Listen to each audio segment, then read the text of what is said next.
Souleymane Bachir Diagne, philosophe au rayonnement international, vous avez été conseiller pour l'éducation et la culture du président sénégalais Abdou Diouf. Vous avez enseigné à Dakar avant d'intégrer la prestigieuse Columbia University de New York. Vous êtes l'auteur chez Albin Michel d'Enquête d'Afrique, co-signé avec Jean-Loup Anselme, et de Langue à langue, qui vous a valu le prix Écriture et Spiritualité 2023. À la rentrée, vous nous proposerez Universaliser pour un dialogue des cultures. Vous défendez l'universel comme œuvre commune de l'humanité, mais vous commencez par nous dire qu'il y a trouble de l'universel ou trouble dans l'universel. Qu'est-ce que ça veut dire ?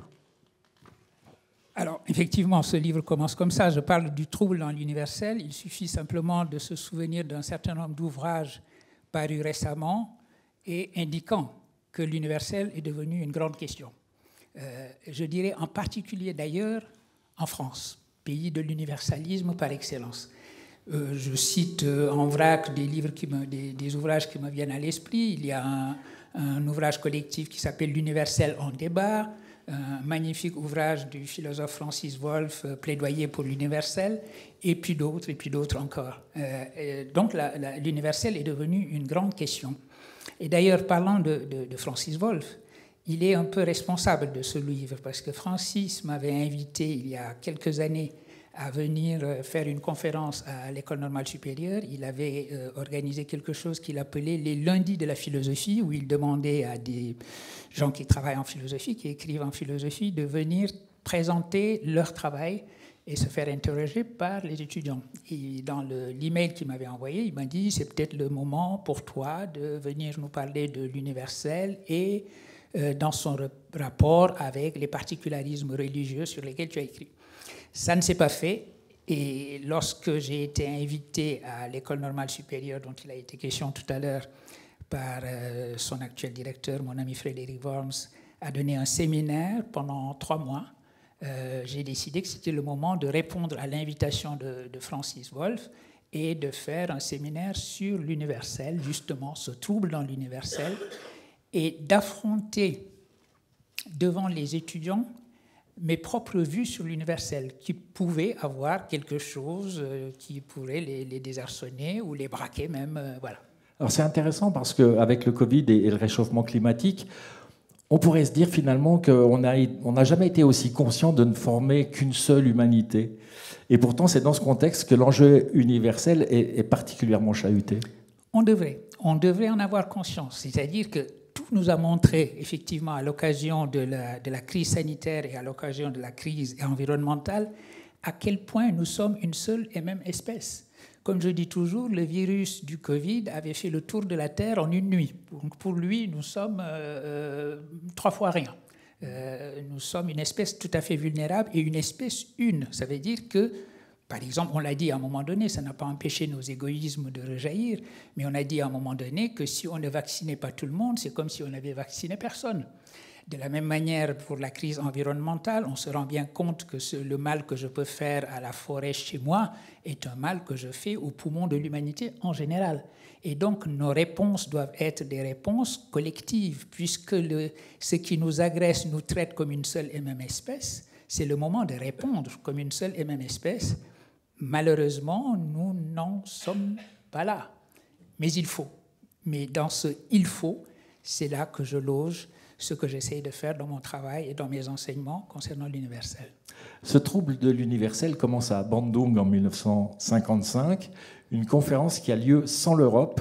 J'ai presque envie de dire que c'est un premier décentrement. Cette question du décentrement, elle est fondamentale dans votre livre. Elle est fondamentale. La date de Bandung de 1955 est importante. C'est un événement dont on ne se souvient pas suffisamment, mais qui a eu une importance considérable. Parce qu'en effet, des pays fraîchement indépendants d'Asie et des pays qui allaient le devenir en Afrique se réunissent à Bandung à l'invitation du président Sukarno à l'époque.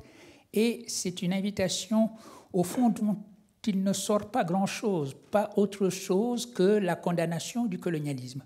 Mais l'important n'était pas dans les déclarations ou les résolutions finales. L'important était dans la configuration même de cette conférence.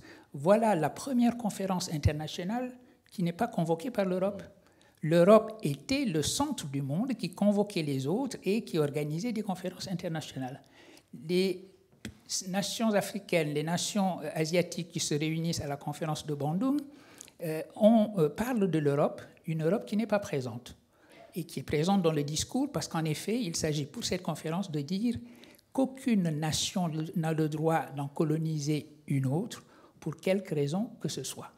Alors, voilà un premier moment de grand décentrement où on a affaire à un monde qui n'est pas centré sur l'Europe, un monde qui n'est centré sur rien d'ailleurs, qui n'a pas, à proprement parler, de centre. Un monde qui consacre et qui célèbre même l'irruption du pluriel du monde sur la scène de l'histoire. Il n'y a plus une seule histoire avec H majuscule dictée par le cours de l'Europe et histoire à laquelle se raccorderaient comme des ruisselets les autres histoires. Ce n'est pas non plus l'Europe qui décide que telle contrée du monde existe parce qu'un Européen l'a découverte.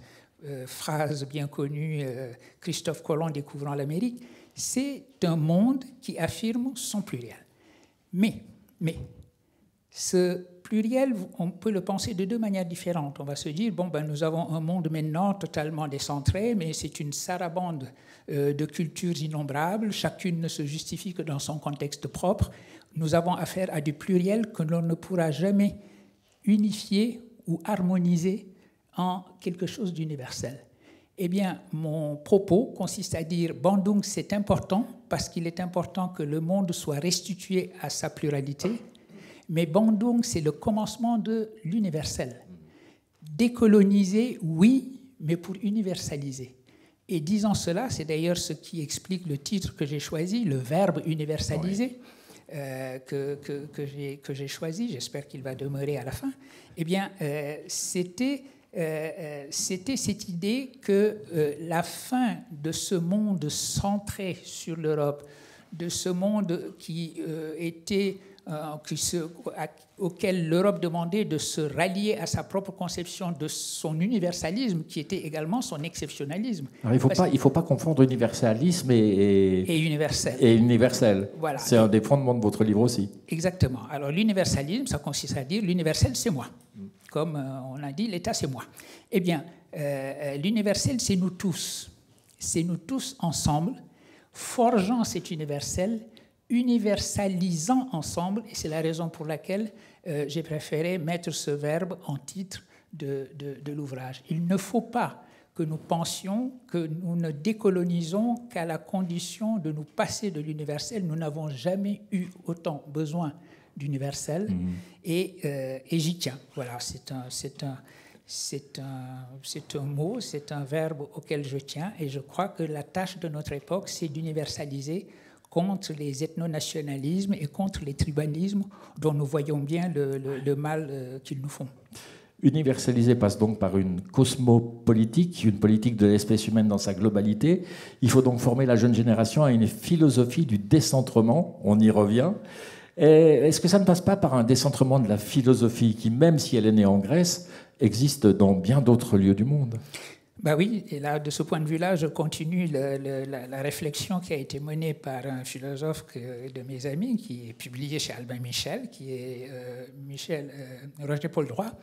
Eh bien, Roger-Paul Droit a cette expression magnifique, il parle de la philosophie rien que grecque, écrite avec des traits d'union. Et c'est vrai que nous avons vécu sur cette fabrication, qui est une fabrication récente, qui est une fabrication de la fin du XVIIIe siècle, du début du XIXe siècle, fabrication selon laquelle la philosophie serait née en Grèce, elle est née d'un miracle, alors un miracle évidemment, ça n'est précédé par rien, et puis elle se serait continuée tranquillement sur le continent européen. Alors c'est le moment de célébrer l'Europe, cela vient d'être fait, mais enfin il faut bien se rendre compte que cet héritage grec, il n'a pas que circulé en Europe, c'est-à-dire même si on s'en tient à la philosophie grecque, eh bien, elle a voyagé par bien d'autres terres, elle a traversé d'autres géographies, elle a connu d'autres histoires et d'autres langues que les seules langues grecques puis latines. Elle a parlé arabe, elle a parlé haoussa, elle a parlé mandé, parce que cette philosophie-là a fait le voyage de Tombouctou également en plein cœur de l'Afrique, la capitale intellectuelle de l'Empire du Mali et de l'Empire Sonrai. Eh bien, il faut que cela se sache, il faut que cela s'enseigne. le message à donner aux générations futures, parce qu'en effet, j'étais, comme nous tous, très ému de ce message de Madame Simone Veil aux générations futures. À ces générations futures, nous devons également aussi enseigner un monde décentré, un monde où l'humanité est une et où il n'y a aucune province exceptionnelle dans le monde. Ce n'est pas l'universalisme qui est la question, c'est l'exceptionnalisme. C'est un livre passionnant, hein. Je trouve qu'on a une pensée décentrée, on pense autrement en vous lisant, mais je ne veux pas être rabat-joie, il y a encore du boulot, hein, et ce sera ma dernière question. Il y a encore du boulot, parce qu'à écrire un livre comme celui-là, et à l'écrire moi, je m'expose à deux types de procès.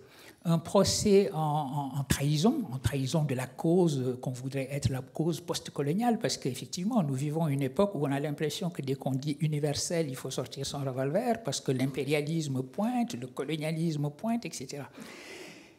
Donc il faut décoloniser, en effet. L'autre procès, c'est un procès en naïveté. Il arrive que ceux qui connaissent mon travail ou ceux qui m'écoutent me donnent l'impression, en m'en parlant d'ailleurs, qu'ils sont en train de dire « Ah, si seulement les choses étaient comme vous dites ». Eh bien non, elles ne sont pas comme je dis. En effet, il suffit, si on veut énumérer toutes les raisons qui font que l'idée d'un humanisme universel que je défends là, selon ces termes-là, parce que ce sont les termes d'Aimé Césaire et de Senghor, on a tort de penser que les penseurs dits décoloniaux sont nécessairement des penseurs du particularisme et du relativisme. Césaire, Senghor, Fanon lui-même sont d'excellents contre-exemples. Mais il ne s'agit pas d'être naïf, il s'agit de parier sur l'humain, d'avoir foi en l'humain, et c'est ce qui a été dit tout à l'heure au tout début à propos d'Edgar Morin. La foi en l'humain, ça n'est pas de la naïveté, c'est de dire qu'en effet, l'humanité, l'universel humain, ça doit être le principe régulateur qui nous dicte les actions à mener aujourd'hui. Universaliser, c'est le titre de votre formidable livre à paraître à la rentrée. Souleymane Bachir Diagne, merci infiniment d'avoir été avec nous cet après-midi. Merci infiniment.